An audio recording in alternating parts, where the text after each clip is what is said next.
नमस्कार, हमारा नाम है समरीन और आपने देखना शुरू कर दिया है लाइव सिटीज। देखिए, शिक्षा मंत्री सुनील कुमार लगातार एक्शन मोड में दिखाई दे रहे हैं और मुसलसल बैठक पर बैठक भी कर रहे हैं। देखिए, बीते दिन भी शिक्षा मंत्री सुनील कुमार ने विभागीय बैठक ली थी और उस बैठक के भीतर शिक्षा मंत्री ने कई सारे दिशा निर्देश भी दे दिए थे। देखिए, इसी बीच शिक्षा मंत्री का बड़ा बयान बीपीएससी टीआरई 4.0 को लेकर के भी आया है। तो इस वीडियो में हम आपको सब कुछ तफसील के साथ बताएंगे। इस वीडियो में हम आपको बताएंगे कि आखिर बैठक के भीतर क्या क्या हुआ है, और इस वीडियो में हम आपको ये भी बताएंगे कि अब स्कूलों में शिक्षकों के लिए नई लीव पॉलिसी भी लागू कर दी गई है। क्या है वो नई लीव पॉलिसी, सब कुछ तफसील के साथ इस वीडियो में हम आपको बताने जा रहे हैं। तो एक बार फिर से इस मुद्दे पर सीधी बातचीत करने के लिए हमारे साथ सीनियर जर्नलिस्ट अरुण पांडे जी हैं। सबसे पहले बहुत शुक्रिया बातचीत। धन्यवाद आपको भी। जी, सबसे पहले तो अरुण जी, हम आपसे जानना चाहेंगे, तस्वीरें हमने देखी हैं कि किस तरह से बीते दिन शिक्षा मंत्री ने बड़ी बैठक ली थी। इस बैठक के भीतर क्या क्या हुआ है? देखिए, अभी शिक्षा मंत्री का ये शुरू से ही ये सिलसिला रहा था कि हर मंगलवार को वो समीक्षा बैठक विभाग के अधिकारियों के साथ करते हैं और जितनी सारी ऑनगोइंग स्कीम्स है या जो सब योजनाएं चल रही हैं उसकी प्रगति की समीक्षा करते हैं, कहाँ क्या प्रॉब्लम है, क्यों नहीं इम्प्लीमेंट हुआ। ये पूरी तरह से इस पर वो तहकीकात करते हैं और निर्देश देते हैं। कल जो बैठक थी उसमें एसीएस वी राजेंद्र भी थे और समग्रता से कहिए कि बहुत सारी बातों की समीक्षा की। उसमें एक बात जो अभी आपने चर्चा की कि शिक्षकों की नई नियुक्ति टीयर 4 की बात है, कल भी आपने विस्तार से चर्चा की थी और हम लोगों ने कहा भी था कि इंतजार है जिलों से रिक्तियों के आने की, तो रोस्टर तय होगा तो फिर विज्ञापन निकलेगा। कल बैठक में वी राजेंद्र इसको लेकर के थोड़ा ज्यादा नाराजगी दिखाई यदि वो। नाराजगी हाँ, दिखाई सीएस ने। और कहा कि वही अभी तक 17 जिलों से 38 जिले हैं, 17 जिलों से ही रिक्ति की सूचना मिली है विभाग को कल तक। तो कहा कि ये तो बहुत गलत बात है और इसके लिए फिर उन्होंने सख्त हिदायत दी कि सभी जिले अपनी रिक्ति भेजें। तो जब ये सारी रिक्ति आ जाएगी, जो बात कल भी मैंने कही थी, किसी रिक्ति का इंतजार है, जब रिक्ति आ जाएगी तो फिर रोस्टर तय होगा और तब फिर आगे विज्ञापन की कार्रवाई होगी, नियुक्ति होगी, परीक्षा भी सब होगा। तो कल इसको लेकर भी बहुत गंभीरता दिखाई शिक्षा मंत्री ने और विभाग को निर्देश दिया कि हर हाल में जनवरी से, जो मुख्यमंत्री का भी निर्देश है कि कमिंग 5 ईयर्स में नई सरकार बनने के बाद 1 करोड़ नौकरी और रोजगार देंगे। इस दिशा में शिक्षा विभाग में कहीं किसी स्तर पर कोताही नहीं होनी चाहिए। तो TR4 की जो परीक्षा होनी है उसके लिए सरकार। एस्टेट का भी जिक्र हुआ था। हाँ, वो कहा उन्होंने। जब ये फिर मीडिया से जब मुखातिब हुए तब ये सवाल पूछा गया तो उन्होंने कहा कि देखिए, तो पहले स्टेट की परीक्षा हो गई है, ये अभी मांग थी लोगों की कि TR4 के पहले स्टेट की परीक्षा लीजिए। तो कहा कि उसका रिजल्ट आ जाएगा। तो ये तो एक अलग विषय हुआ कि रिजल्ट आ जाएगा, तो रिजल्ट तो पहले आ ही जाएगा, अभी तो जिलों से रिक्ति ही आनी बाकी है। लेकिन मीडिया से मुखातिब हुई तो फिर पूछा गया कि ये TR4 की परीक्षा कब तक होगी, कब ले रहे हैं, तो उन्होंने कहा कि पहले स्टेट की परीक्षा हो गई है, हम लोग रिजल्ट का इंतजार कर रहे हैं। और लगे हाथी जो स्टेट की परीक्षा में जो सफल होंगे उन्हें भी पात्रता हो जाएगी इस परीक्षा में बैठने की। और लेकिन विभाग का इंटरनल जो जानकारी मुझे मिली वो यही है कि 17 जिलों से ही अभी वैकेंसी आई थी, एक, हाँ, 21 जिलों से अभी रिक्ति ही नहीं आई थी। तो इसको लेकर कल विभाग में बहुत गंभीरता देखी गई बैठक में। सीएस नाराज भी हाँ, हुए। नाराज हुए और कहा कि नहीं, इसको शीघ्रता से मंगाइए। एक तो ये बात हुई। बिल्कुल जी। बैठक के अंदर कुछ और बात थी। एक बड़ी बात हुई कि सरकार की मंशा है कि हर प्रखंड में और हर अनुमंडल में एक-एक स्कूल का चयन करना है और उसको मॉडल स्कूल का बनाना है। उस संबंध में भी कहा कि इसकी तैयारी आप स्कूल चिन्हित कीजिए जहाँ प्लेग्राउंड हो, ज़मीन हो, ताकि आगे तो अच्छा उसको। इंफ्रा। और वो सरकार की मंशा है कि कम से कम हर प्रखंड में एक और हर अनुमंडल में किस हिसाब से स्कूल का चयन हो और वो स्कूल का स्वरूप होगा कमिंग डेज में प्राइवेट स्कूल से भी बेहतर हो। ये सरकार की मंशा है कि हमारे सरकारी स्कूल में जो हम इतना खर्च कर रहे हैं, 80,000 करोड़ का बजट वाला ये विभाग है, 6 लाख शिक्षक हैं, 81,000 स्कूल्स हैं। तो उसमें एटलीस्ट कहीं क्वालिटी एजुकेशन, अब तो क्वांटिटी पर झंझट नहीं रह गया है। मैं आपको बताऊं कि सरकार ने जो आकलन किया है उसके हिसाब से जो अभी छात्र शिक्षक के अनुपात में भी अब वो कमी नहीं रह गई है बिहार में। बिल्कुल। ऐसे 30 छात्र पर एक शिक्षक की अभी ज़रूरत है, तो वो कमी अब नहीं रह गई है। अब फिर शिक्षक की नियुक्ति भी होनी है, तो वो कमी हो इसमें कभी नहीं रहेगी। तो कुल मिला-जुला कर इस पर है कि मॉडल स्कूल खोलना है।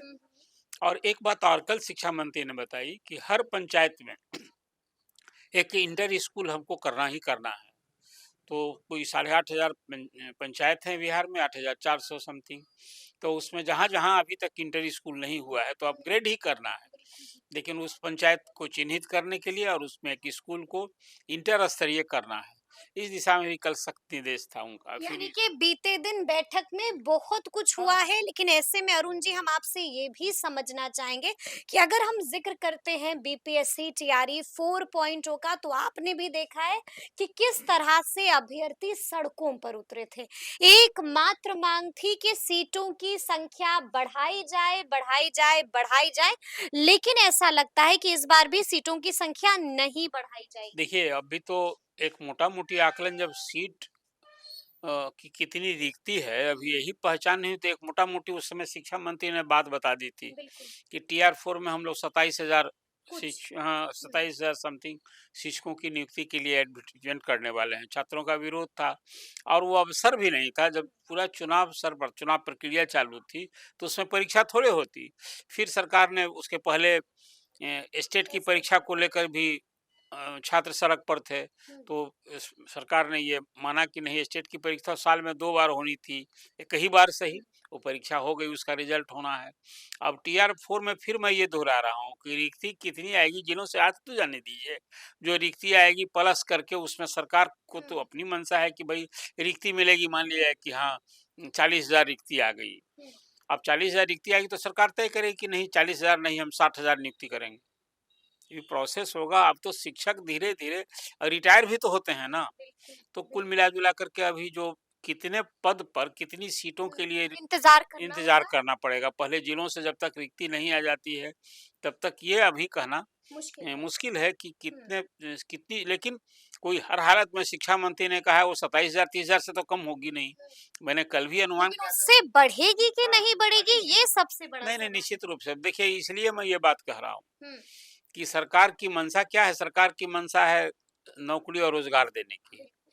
तो हर में 5 और साल में हाँ, 1 करोड़ 1 नौकरी करोड़ तो रोजगार। इसके कारण हर विभाग में, हम्म। चाहे वो शिक्षा विभाग हो, स्वास्थ्य विभाग हो, पुलिस विभाग हो, जिन-जिन विभागों में मानव बल, अब तो 45 की जगह 48 विभाग भी हो गए हैं। हम्म। कल ही कैबिनेट ने 3 नए विभाग बनाने का बिल्कुल। फैसला लिया है। उसमें कौशल विकास को लेकर के, उच्च शिक्षा को लेकर, सिविल विमानन को लेकर के। हम्म। तो अब बिहार सरकार के अधीन अब 45 नहीं 48 विभाग हो गए हैं। तो बिल्कुल। जब विभाग बनेंगे तो निश्चित रूप से कुछ और पद सृजन होगा, नियुक्ति के नए अवसर मिलेंगे। लेकिन जहाँ तक टीआर 4 का सवाल आप कर रही हैं, जब तक जिलों से फाइनल रिक्ति की तस्वीर नहीं आ जाएगी, तो कितने कुछ सीटों पर भी बहाली होगी अभी फिलहाल। कहना मुश्किल है, लेकिन इसी बीच एक और बड़ी खबर आई है, और ये बड़ी खबर शिक्षकों की छुट्टी से जुड़ी हुई है, और अब स्कूलों में न्यू लीव पॉलिसी लागू कर दी गई है। क्या है ये न्यू लीव देखिए, अभी पॉलिसी? सरकार ने जो फीडबैक लिया, जो अधिकारी वहाँ जाते हैं इंस्पेक्शन के लिए, तो देखा जा रहा है, मान लीजिए किसी स्कूल में, प्राइमरी स्कूल में 5 टीचर चाहिए। अब 5 में 3 टीचर, 4 गायब। टीचर छुट्टी में हैं। गायब जी।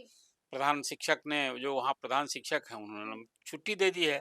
तो कहा कि ये इससे तो स्कूल चलेगा नहीं। विद्यालय प्रबंधन के लिए शैक्षणिक व्यवस्था चरमराए नहीं।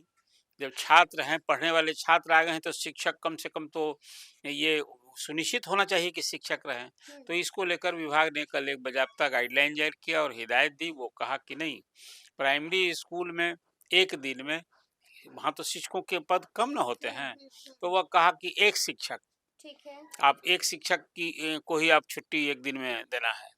तो वो उससे शिक्षकों की कमी नहीं। और प्राइमरी से ऊपर फिर मिडिल तक, इंटर तक हुआ कि वहाँ जहाँ 10% जो शिक्षकों के पद स्वीकृत हैं, जहाँ जितने शिक्षक हैं उसमें 10% के हिसाब से आप छुट्टी कीजिए। उसमें एक और ख़ास बात की कि भई सीएल और स्पेशल लीव, ये 2 ख़ासकर सो महिला शिक्षक हैं उनके लिए महीने में 2 दिन की छुट्टी मिलती है, वो छुट्टी लगातार 2 दिन मिलती है। उसमें ये नहीं कि आज 1 दिन ले लिए फिर 5 दिन के बाद, ऐसा नहीं है। पहले से ये नियम है।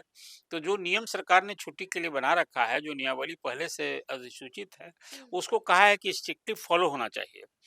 और साल में 16 दिन की छुट्टी होती है। उसमें कहा कि कोई संडे हो जाए या फिर कोई और छुट्टी हो जाए, स्पेशल लीव हो लगे, तो कुल मिला-जुला करके एक साथ 12 दिन से अधिक की छुट्टी नहीं दी जानी है। ये कर दिया। मान लिया कि अब साल में ना 16 दिन सीएल मिलता है, कोई आधा साल 6 महीना बीतने के बाद होगा, तो 16 दिन उसको थोड़े मिलेगा, उसको 8 दिन मिलेगा। उसमें एक सरकार ने आंकड़ा किया है कि 1 महीने में 1.33 यही 1 दिन का सीएल बनता है, तो वो 16 दिन जोड़ा जाता है।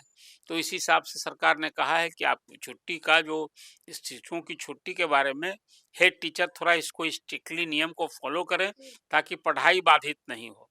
और ये चीज़ कहीं-कहीं कई जिलों में तो मैंने देखा कि फिर वहाँ से सरकार के इस अनुदेश निर्देश के बाद जिला शिक्षा पदाधिकारी ने भी सारे लोग को तो इस अपना न्यू लीव जो पॉलिसी है छुट्टी वाली, इसको आप कैसे देखते हैं? नहीं देखिए दोनों चीज़ है ना, शिक्षा मतलब न्यू लीव पॉलिसी ठीक है? नहीं हरास करने के लिए थोड़े भैया, अब यदि शिक्षक बहाल हुए हैं तो उनको पहला मूल दायित्व है पढ़ाना। तो वो अपना निजी ही सुविधा ज़्यादा ध्यान रखेंगे तो पढ़ाई बाधित होगी। तो सरकार तो पहले से ही सुविधा दे रखी है कि भई आप हाँ, एक और कहा है कि आपको यदि आकस्मिक छुट्टी लेनी है तो 1 दिन पहले आप बाज़ाब्ता व्हाट्सएप पर या घर प्रायर सूचना होनी चाहिए। ये नहीं कि अचानक आप नहीं आए और कहे कि भई चलिए हम छुट्टी में रहें, ऐसा नहीं। 1 दिन पहले आप छुट्टी स्वीकृत करा के जाइए, पूर्व सूचना देकर जाइए। कोई एक व्यवस्था तो ये देखिए, ये मैं मानता हूँ कि कोई सिस्टम है, तो सिस्टम को स्ट्रिक्टली फॉलो होना चाहिए और स्ट्रिक्टली लागू भी किया जाना चाहिए, तभी ना व्यवस्था चलेगी। आखिर बच्चे स्कूल में जब पढ़ने जाते हैं और शिक्षक नहीं रहेंगे तो वहाँ अराजकता होगी। इसलिए सरकार तो ने फिर गुणवत्तापूर्ण शिक्षा हाँ, कैसे दी जा सकेगी? लेकिन ये अंतिम सवाल है मेरा कि इसी बीच हमने देखा कि हाई कोर्ट का भी बड़ा आदेश आया है। देखिए ये हाई कोर्ट का आदेश आया है, आपको याद होगा कि शिक्षकों के लिए पहले सरकार ने ये तय किया कि भाई उनको ऐच्छिक ट्रांसफ़र करेंगे। ये सिद्धार्थ के समय से जो सवाल हुआ, 1 लाख शिक्षक ऐच्छिक ट्रांसफ़र पाए। इसके बाद फिर एक विंडो खोला गया था म्यूचुअल ट्रांसफ़र का भी, उसमें भी 30,000 से अधिक शिक्षकों ने लाभ किया। अब उसके बाद अभी देखिए वही जिला फिर चीफ मिनिस्टर ने अक्टूबर महीने में 6 अक्टूबर को एक आदेश दिया था कि वही शिक्षक जो परेशानी में हैं, इंटर डिस्ट्रिक्ट वाले शिक्षकों के लिए जो घर से दूर हैं, उनके लिए आवेदन लीजिए और हर से ऑप्शन जिला का लीजिए और लिस्ट के बाद उसको कोई एक जिला में कीजिए। अब वो अभी जिला का आवंटन का काम अभी बाकी है, 15 दिसंबर से अब वो शुरू हो रहा है। 15 दिसंबर से 31 दिसंबर तक, वो भी शायद 27,000 शिक्षक हैं उसमें। एक चर्चा आपने पहले भी की थी। अब वो काम अभी जो प्रखंड का बटन है ना, वो सब शिक्षक को उसी ई शिक्षा कोष के पोर्टल ही से तो सबको मिलना है। तो प्रखंड का आवंटन, जो 5-5 प्रखंड का ऑप्शन शिक्षकों ने दिया था, पहले तो जिला दिया था, तो जिला के बाद जिला आवंटन हो गया। अब ये सब चुनाव के दौरान ही, पोस्टिंग नहीं हुई थी, तो अब 5-5 प्रखंड का ऑप्शन माँगा है, सारे शिक्षकों ने दे दिया है। अब उस प्रखंड का जो ऑप्शन है, तो ऐच्छिक प्रखंड में फिर उनको स्कूल उसी तरह से सॉफ्टवेयर के माध्यम कोर्ट से का आदेश आया, बड़ा नहीं, आदेश ये तो आया। एक ट्रांसफ़र वाली बात जी, मैंने कह दी। हाँ, कोर्ट हाँ। का आदेश है हाई स्कूल के हेड ये हेड प्राइमरी स्कूल के हेड टीचर के बारे में। यूपीएससी के माध्यम से पहली बार हेड टीचर बहाल किए गए हैं। अब तक तो प्रमोशन से भरे जाते थे। तो 35,000 जो हेड टीचर बहाल हुए, तो उस समय याद होगा कि सरकार एस सिद्धार्थ के समय ही सबको हुआ था कि चॉइस पोस्टिंग किया जाए। सबसे ऑप्शन माँगा गया था और लिस्ट तैयार थी। तब तक कोई दर्जन भर शिक्षक कोर्ट चले गए कि भाई तो मेरिट की अनदेखी हो रही है, हम मेरिट वाले हैं और हमारी चॉइस पोस्टिंग हमको वो जिला मिला नहीं। तो कोर्ट ने इसको देखा और कोर्ट ने देखा प्राइमा फेसी कुछ सही साबित हुआ कि जो मेरिट वाले थे उनको ऐच्छिक जिला नहीं मिला था। तब तक कुछ सरकार की कोर्ट में फर्जियत न हो, उस पूरे आदेश जो तैयारी कर रखी थी उसे रद्द कर दिया अपना सरकार ने। आदेश नहीं निकला था, सूची जो पूरी तैयार थी, अब बस कहा था इस सिद्धार्थ ने कि तो कोर्ट में लोग चले गए हैं ना, तब तो हम नोटिफाई कर दिए होते। तो उसको रद्द कर दिया। इसके बाद फिर विभाग ने नए ढंग से वर्कआउट किया और मेरिट कम चॉइस के आधार पर लिस्ट बनाई गई।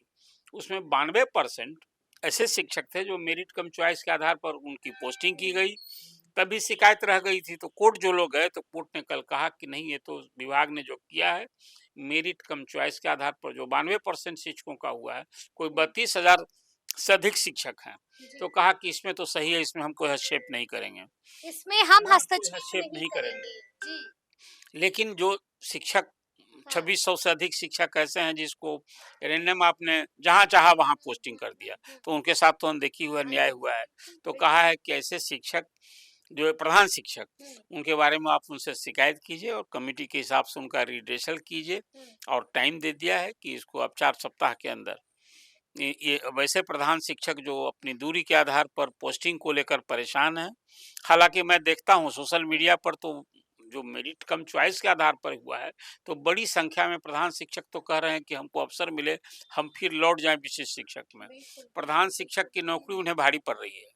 ये भी मैं देख रहा हूँ। यानी कि 4 सप्ताह का समय हाँ। दे दिया है कोर्ट ने, तो अब देखना होगा कि आगे-आगे क्या-क्या होता है। इसमें तो करना ही होगा। करना ही चाहिए भी। देखिए आप जब आज अंतर जिला वाले में आप 5-5 प्रखंड का ऑप्शन लेकर के पहले जिला लिए, फिर प्रखंड पर कर रहे हैं, तो फिर प्रधान शिक्षक और हेडमास्टर भी, उनको भी इसी आधार पर कीजिए और उसमें करना खासकर होगा। महिला जी। शिक्षक है उनके लिए तो हमेशा महिला फर्स्ट जिस ढंग से एस सिद्धार्थ ने किया था, ये दृष्टिकोण तो अब तो 50% महिला हो गई हैं स्कूलों में। यानी कि अब देखना होगा कि आगे-आगे क्या कुछ होता है, तो फिर ये पूरी चर्चा, पूरी बातचीत और पूरा वीडियो आपको कैसा लगा है?